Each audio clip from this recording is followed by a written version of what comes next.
The ceasefire was holding, but just barely. Every corridor on the orbital station buzzed with tension, even the ones filled with coffee steam and malfunctioning snack dispensers.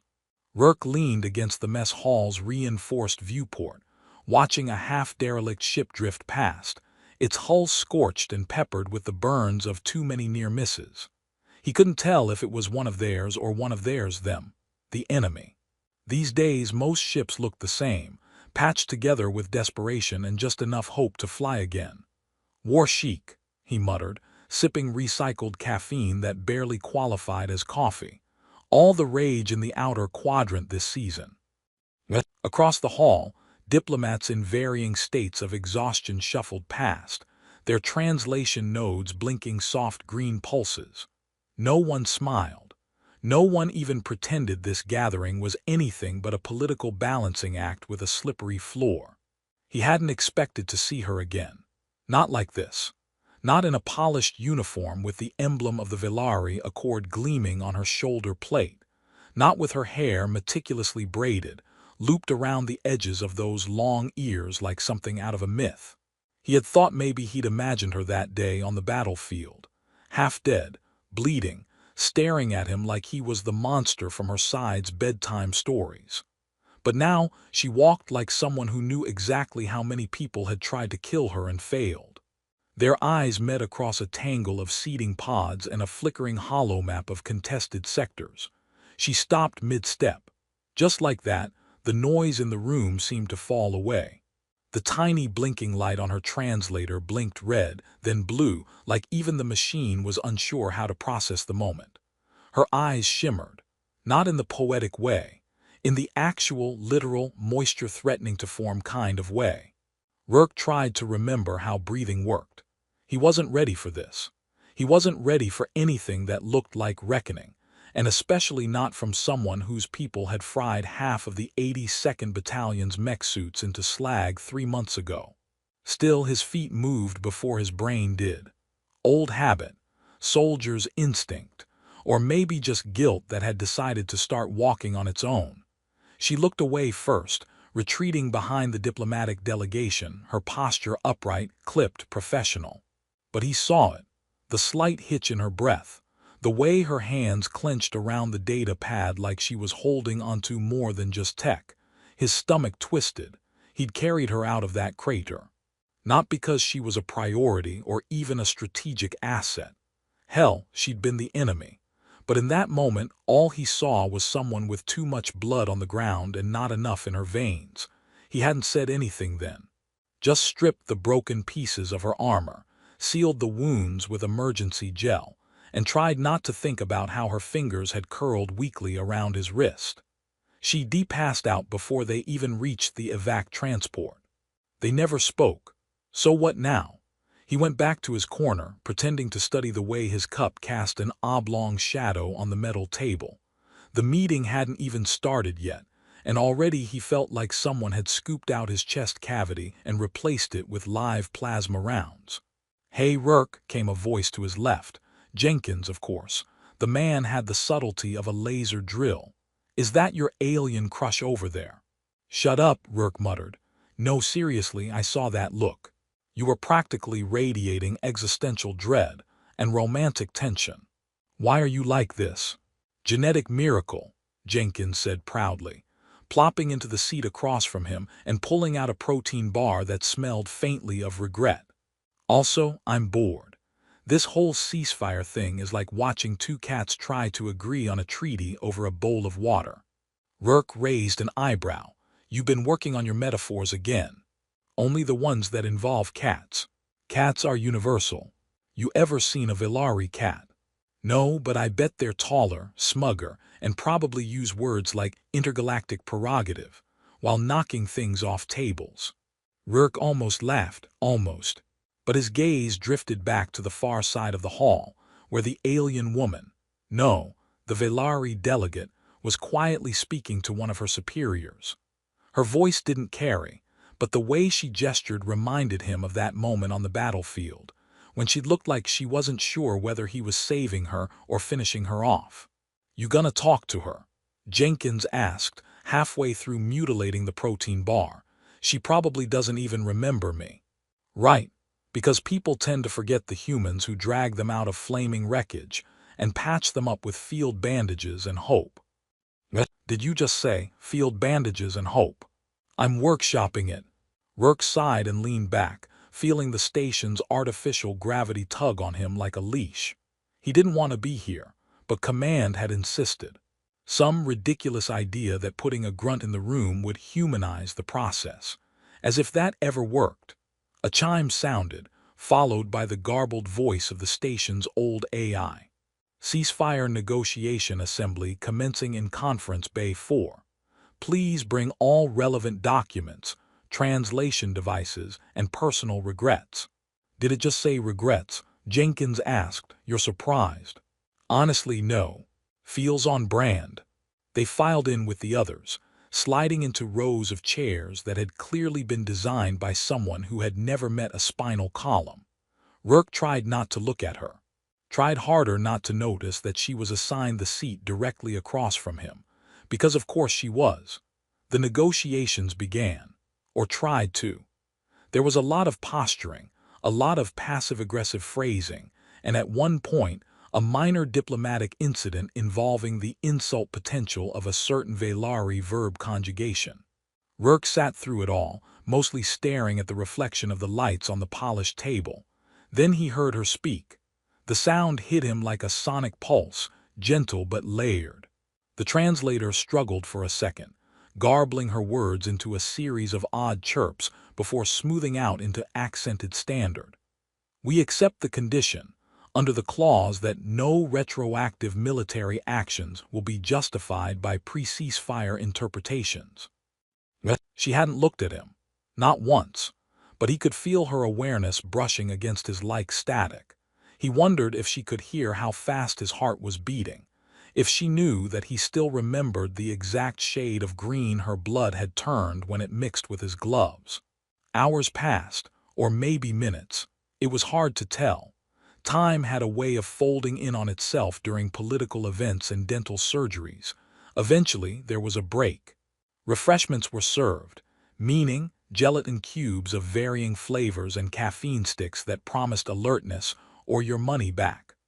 Rourke took both and stood near one of the side terminals, pretending to study the casualty reports scrolling across the screen.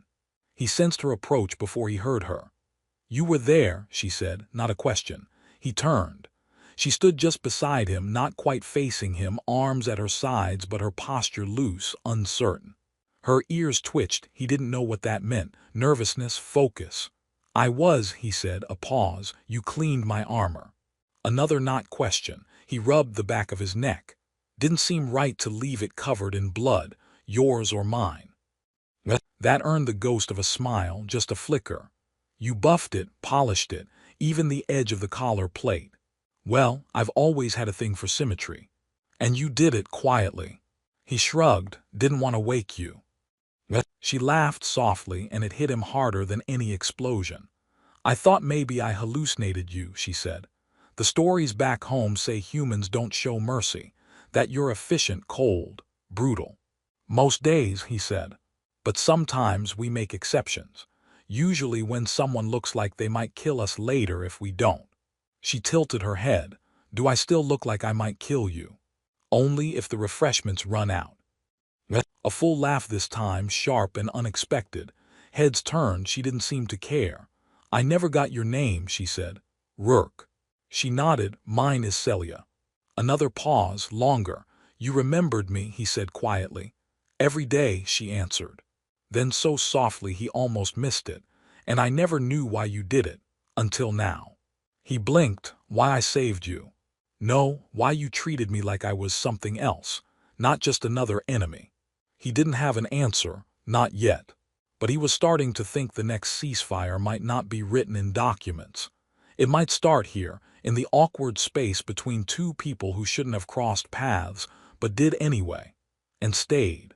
The cafeteria on Station Theta 9 had 6 vending units, 4 of which were actively plotting against humanity. Or at least, that's how Corporal Lion Cho felt every time she tried to get a nutrient bar, and received either a rubbery green lump labeled Essence of Broccoli or a surprisingly hostile, item unavailable message in 16 languages. "Come on, just give me the coffee stick," she muttered, slapping the side of the unit. The machine beeped. "Item dispensed, grilled onion protein roll." Lion stared. "You absolute traitor."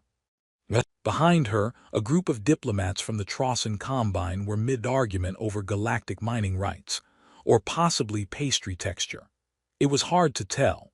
Both discussions involved slamming fists on tables and charts with way too many arrows.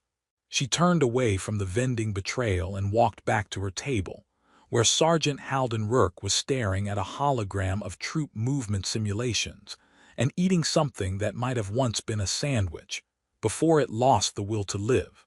"Good news," she said, dropping the onion protein roll onto his tray like it was an act of war. "The machine hates me more than it hates you." "Unlikely," Rourke replied. "I owe that thing money." Lion sat across from him and glanced at the flickering simulation, where red and blue dots danced in chaotic patterns.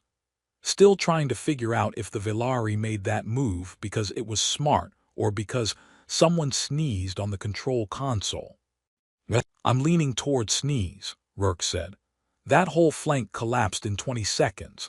Either they overextended or they were trying to impress someone and it backfired, like Jenkins during karaoke night."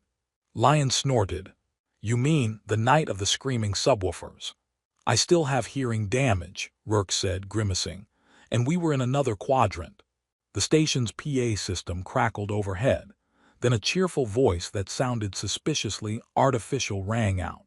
"Reminder, the interfaction peace mixer begins in 30 minutes. Attendance is mandatory for all Tier 3 personnel and above. Dress codes are guidelines, not laws. Please avoid offensive holographic attire. Thank you." Lion groaned. "Mixer, seriously? That sounds like the setup for a political comedy or a bar fight, or both." Rourke stood up, brushing crumbs off his uniform. "Command wants us to play nice. Smile, nod. Maybe don't mention how many Velari drones I've personally dismantled." "Try not to say the word dismantled at all," Lion suggested. "Say something like gently persuaded into mechanical retirement." They headed toward the docking corridor that had been lazily retrofitted into a multi-purpose event space. The banners hanging from the ceiling read, "Unity through shared experience." And yes, we know the war was bad, clearly designed by the same morale officer who thought motivational posters with cats were appropriate for war briefings. Inside, the space was already populated by a mix of humans and alien species, each doing their best to look interested, polite, and not at all traumatized. There was an entire corner dedicated to Velari cuisine, which looked like it might spontaneously levitate if not Celia. This time, she wasn't wearing the crisp delegation uniform. She wore something more relaxed, Velari equivalent of a casual dress uniform, which still had enough layers and belts to double as light armor in a skirmish. Her long ears twitched slightly as she laughed at something one of the station interpreters said, but the moment her gaze crossed Rourke's, the air changed again. "Go say hi," Lion nudged. "I already did, technically," Rourke said. "Well, do it again. But you know, this time maybe without the near-death silence and battlefield ambience." He stepped forward, each stride feeling like it carried more weight than the last. When he reached her, Celia turned toward him as if she'd been waiting. "Sergeant Rourke," she said, inclining her head. "Delegate Celia," he replied. "We're not in session. You can call me just Celia." "Then you should call me just Rourke." They stood in silence for a beat. "Would you like to try this?" she asked, holding up a drink that was fizzing in an unnatural shade of purple. "It's made from the fruit of a plant that grows only in the radiation belts of Aminari 3. It's supposedly good for tension." "Are you saying I look tense?" "I'm saying we're in a room full of people who used to shoot at each other, listening to music that sounds like it was composed by a depressed toaster." He took the drink. It tasted like regret and berries. "So," Celia said, voice softer now, "do you always clean alien armor in silence, or was I just lucky?" You were the only one who didn't threaten to bite me when I got close. Celia's smile didn't fade. You never asked me why I was there that day. Rourke looked at her carefully. I figured that wasn't my business. I disobeyed orders, she said. Went back for a wounded scout, got caught in the crossfire. My commander listed me as presumed compromised. When I woke up, I was in your camp, and my armor, it shone like new. I thought maybe I'd died. You didn't, Rourke said. You just passed out, and someone handed me a rag and said, "Here, make yourself useful." I was useful to no one, she said. At least not then, but you still did what any soldier would do. No, she interrupted gently. That's the thing, not any soldier. Rourke tried to deflect. We're not all heartless, you know. Some of us even read books that don't involve weapon schematics. I once read a human romance novel, Celia said. It featured something called a cowboy. He kept losing his hat. That's basically a biography of 60% of Terran history. Also, there were horses. Don't get me started on horses, Rourke said. They're beautiful, majestic creatures who think every bush is a personal insult. They both laughed, and for a moment the room around them blurred, blinking lights, interstellar diplomats and all. I think I envied you, Celia said suddenly. He blinked. Me. Humans, you're chaotic, unrefined, impulsive, but you care so deeply even when it hurts you, especially when it hurts you. Rourke hesitated. That's not something we're exactly proud of. Maybe not, but it's why I cried when I saw you again. The laughter faded. The weight returned. I didn't know if I wanted to thank you or ask you why, she continued. Why did you risk your life for someone your people would have called an enemy? Why did you treat me like I mattered? Because you did, Rourke said quietly. You still do. Celia didn't respond right away. Her eyes glimmered again, not just with emotion, but with the 1,000 reflections of a war neither of them had truly walked away from. Around them, the peace mixer continued, blissfully unaware of the gravity shifting just between the two of them. Next time you clean my armor, she said, tone light but eyes serious, maybe try humming. The silence is confusing. Rourke cracked a smile. Only if you return the favor and stop making me drink space fruit cocktails. Deal, she said.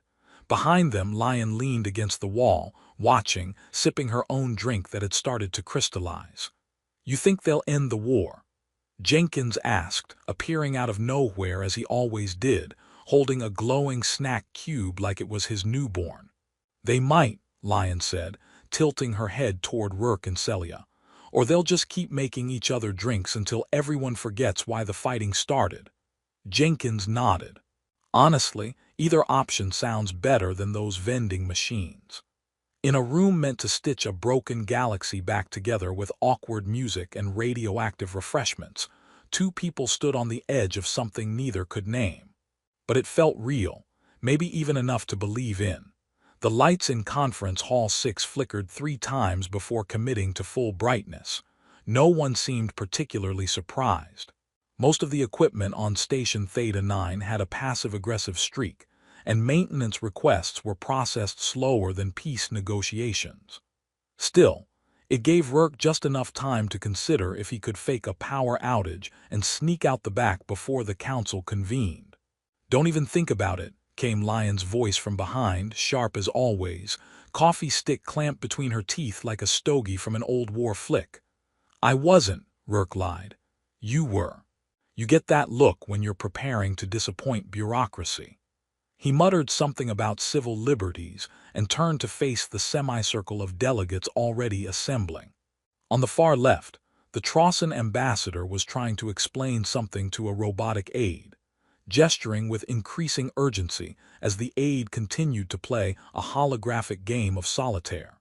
To the right, a human diplomat named Ortega was smiling too broadly. He was either about to announce a new treaty clause or confess to a crime. And then there was Celia. She wasn't wearing her delegation uniform today. Instead, she wore a practical, sleeveless jacket with visible synth fiber threads and those ever-present bracers that doubled as communication devices, and if rumors were true, low-grade stunners. Her ears twitched once as he entered and she didn't look up, but he saw the corner of her mouth curl slightly. Great. She knew he was watching. Take your seat, Rourke, Ortega said, gesturing to the only empty chair left, directly beside Celia naturally. Rourke obeyed, trying to avoid knocking over the table's embedded control panel. Last time he'd done that, he'd accidentally initiated a declaration of trade sanctions against the Breland Federation. The meeting began, as they always did, with a 10-minute statement from the Unity Council's liaison AI. The AI had been programmed to speak in a calming tone, but someone had misunderstood calming as deep existential monotone. And therefore, per Clause 17, subsection B, the recycling protocol for interspecies communal spaces must be amended to reflect allergen variances in the context of non-neutral atmospheric contributions. It droned. Rourke leaned over to Celia. Translation: someone sneezed in the hydroponics bay again. She kept her gaze forward. Last week, your engineer attempted to grow garlic in an open-air culture dome. It melted a Velari diplomat's shoes. To be fair, those shoes looked extremely meltable. Her ear twitched again, which he was starting to suspect was the Velari version of a stifled laugh, or mild disdain. With her it could go either way. And moving on to strategic reallocation of shared medical resources, the AI continued. Celia leaned closer. Do all your meetings include this much droning? Only the important ones, he said. The unimportant ones include screaming and interpretive dance. A pause. You're joking. I wish I were. The conversation moved to logistics, then to prisoner repatriation policies, and eventually toward a highly contentious debate about the legality of mind proxy avatars in peacekeeping forums. Rourke lost the thread somewhere between psychological sovereignty and holographic jurisdiction boundaries. Celia nudged him during a lull. You're doing that thing with your fingers. What thing? Drumming them in rhythm, repeating a pattern. It's the same sequence. 6, 4, 5, 3, pause, it loops. He blinked. Didn't realize I was doing that. I did. You did it during the last negotiation, too. She said it casually, like she hadn't just admitted she'd been paying that kind of attention. Rourke sat a little straighter, suddenly self-conscious. It's an old training exercise, he said. From infantry orientation, tapping patterns. Keeps the mind alert during drone briefings. Useful. We're surrounded by drones. Hey, said the Trossan ambassador without turning. Present company excluded, Rourke added. The ambassador grunted. The session concluded 2 hours later with a unanimous agreement on, of all things, canteen menu diversification.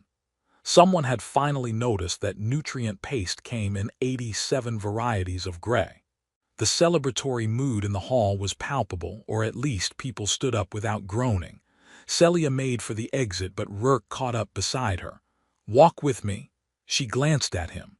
If we're going to talk about nutrient paste again, I'm filing a formal objection. Noted. No paste. Maybe just a walk. They took one of the auxiliary maintenance corridors.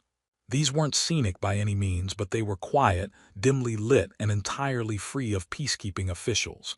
As they walked, Rourke stole a glance at her. So, you remember my finger tapping. Anything else you've memorized?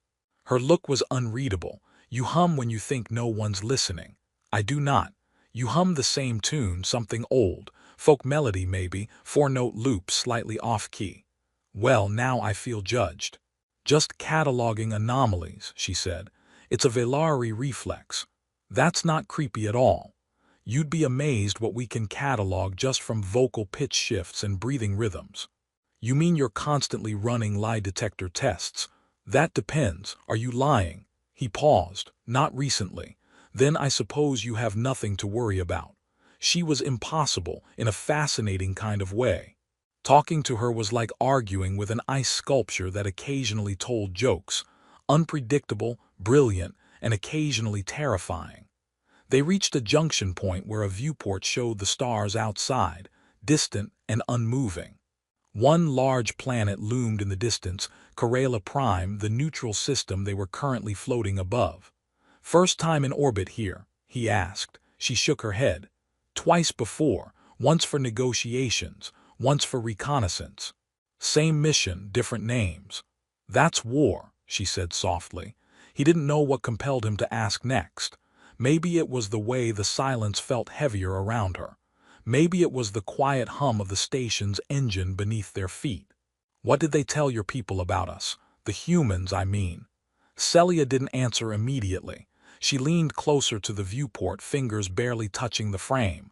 "They told us you were adaptable, dangerous, capable of both creation and destruction in equal measure, that you're driven by emotion more than logic, that you would burn your own cities if it meant proving a point." Rourke whistled. "Can't argue with that last one. They told us to fear you. And do you?" She turned, facing him completely now. No, the moment stretched thin between them. No war, no counsel, no jokes, just honesty, raw and heavy. "Because of that day?" he asked. Celia nodded. "Because of that day." He swallowed. "I didn't do it to change your mind about humans, or to make some statement. I saw someone who was going to die, and I could stop that from happening, so I did." She studied him. "You know, where I'm from, we have a saying, you don't save an enemy unless you intend to make them something else. And what do you think I made you?" "I don't know yet," she admitted. But it was more than just a statistic in a casualty report. They stood in silence again, only this time it wasn't uncomfortable. "So," he said eventually, "want to get some bad coffee and insult another vending machine?" Celia arched a brow. "Do they still serve that gelatin that tastes like sadness? Only on Thursdays. Perfect. Let's go disappoint our taste buds together." And they did. Two soldiers from opposite sides of a shattered galaxy, walking back toward a cafeteria that smelled like burnt soy and diplomacy, with no idea what they were building, but knowing it started here, with finger tapping, off-key humming, and drinks that glowed slightly more than food should. The ceasefire ended on a Tuesday, not with an explosion, not with betrayal, not with a dramatic speech echoing over the intercoms. It ended with a scheduling conflict. To be specific, the diplomatic scheduling AI double-booked the south wing of Station Theta 9's neutral assembly hall, one half for a Kesari war tribunal, the other for a wedding between a human logistics officer and a Velari technician. When the tribunal judge walked into a room full of holographic flowers and champagne fountains, someone panicked, someone else drew a weapon, and someone else started playing music from the wrong playlist. By the time it got sorted out, 3 minor skirmishes had broken out across the lower decks, and the Unity Council's shared chat channel had collapsed into memes and accusations. So that was that. They didn't call it war again, not officially. It was strategic unsuspension of hostility limitations, which, as far as Rourke was concerned, translated to, "Yep, we messed it up." He found himself on the edge of the service hangar, tugging the magnetic latches on his armor, trying to convince himself that history wasn't just a loop with slightly better lighting. Behind him, the deployment teams readied their gear, and Jenkins was singing a song that, while upbeat, seemed to involve disturbing levels of detail about explosive decompression. "You're unusually quiet," Lyon said, approaching from the left with her rifle slung casually over her shoulder and her expression unreadable. Rourke kept adjusting the latch that didn't need adjusting. "Feels like the end of something." She nodded, or the beginning of the same thing again. "That's extremely cynical. Don't blame me, I've been reading your old mission logs, it's contagious." He smirked despite himself. "How's the squad?" "Mostly pretending this isn't happening. Jenkins is trying to teach Celia how to swear in 12 Terran dialects. She's agreeing to that. She's cataloging them by region and ranking them in terms of emotional impact. That's horrifying and impressive. Pretty much sums her up." Rourke looked past the hangar shield, where a pair of Velari transport shuttles hovered in standby formation. Coordination efforts between human and Velari units were underway, against a third-party rogue faction now threatening both sides. A new enemy, one that didn't care about old grudges or peace accords. one that had apparently hijacked 3 cargo moons and turned them into mobile weapons platforms. This time, they'd be fighting on the same side. "I'm not sure I know how to do this," he admitted. "Work with her. Trust that working with her won't break everything I thought I understood." Lion didn't answer at first. Then she pointed across the hangar. Celia stood alone near a crate, reading from a data pad while absent-mindedly recalibrating a plasma rifle. Her ears twitched once, almost as if she'd sensed she was being observed. "She said the same thing about you," Lion said. Rourke blinked. "What?" "She's not sure either, but she's still here." He didn't respond right away. Eventually, he started walking. Celia looked up before he reached her. "Your gait pattern is different," she said. "Are you injured?" "Just thinking. That's more dangerous." "Some would agree." He stopped beside her. "You ready?" As ready as anyone can be when facing down stolen orbital weaponry and disgruntled extremists. High praise. They stood in silence for a breath. Then she added, "This might be the first time our people fight together instead of against each other. I'm almost nostalgic for the yelling. We can still yell if you want, for consistency. Appreciated." She turned toward him, folding the data pad. "I've never fought alongside someone I trusted, not fully. You trust me." "I'm working on it, that's fair." Another pause, this one longer, waited. "After this," Rourke said slowly, "assuming we're not reduced to atoms, what then?" Celia didn't flinch. "There's a post-deployment debriefing scheduled, followed by mandated recovery periods and psychological evaluations. After that, I believe the cafeteria is testing a new menu." "That's not what I meant." "I know." She looked down, adjusted the sling on her weapon, then looked back up. "I don't know what happens after this. I don't know if peace will hold. I don't know if we'll ever be allowed to be more than what we've already been. But I want to find out." That was enough. The mission began the next cycle. Their team was inserted onto the outer hull of Moon Bastion Theta R6, one of the stolen moons. Its surface bristled with old turrets, half-operational railguns, and the sort of defense AI that considered friendship a vulnerability. Rourke's team went in first, followed by Celia's unit. The plan was simple. Deactivate the control core before the automated systems activated the main cannon and turned half the sector into dust. It went poorly. The moon's AI defense grid recognized them instantly and locked down all non-automated systems. A secondary turret opened fire. Jenkins lost a boot. Ortega lost patience. And someone accidentally activated the mess hall food synthesizer, which spent the next 20 minutes producing nothing but lime-flavored gelatin. Still, they made it. In the central control nexus, amid sparking conduits and flickering lights, Rourke and Celia stood side by side, both panting, bloodied armor scuffed, watching as the moon's reactor slowly powered down. She exhaled. "That's 3,000 lives we just didn't vaporize." 4,000, he corrected. "There's a science colony in orbit." "Right, the one with the musical insects." "You remembered." "Cataloging anomalies," she said, almost smiling. Outside, human and Velari squads began their withdrawal. The moon had been secured. The rogue faction's signal had been severed. The war, this new one, might just be cut short before it truly began. As med teams arrived, Celia stepped closer. "I have something for you." Rourke blinked. "Now." She pulled a small object from her pouch, a flattened piece of armor plate, cleaned, buffed, his own from years ago. From the battlefield where they'd first met. "You cleaned it," he said. "I did." Quietly, she nodded. He took it. "I'm going to have to frame this." "Or wear it," she suggested. "Remind yourself what we survived." They sat together in the aftermath. No orders, no briefing, just breathing. "You know," he said after a while, "the vending machine still hates me. I hacked it." "What?" "I told it to deny your requests, only yours." Betrayal. "You seemed bored." "I was cultivating inner peace. And now you cultivate onion-flavored sadness." He laughed. She didn't, but her eyes sparkled in a way he was learning to read.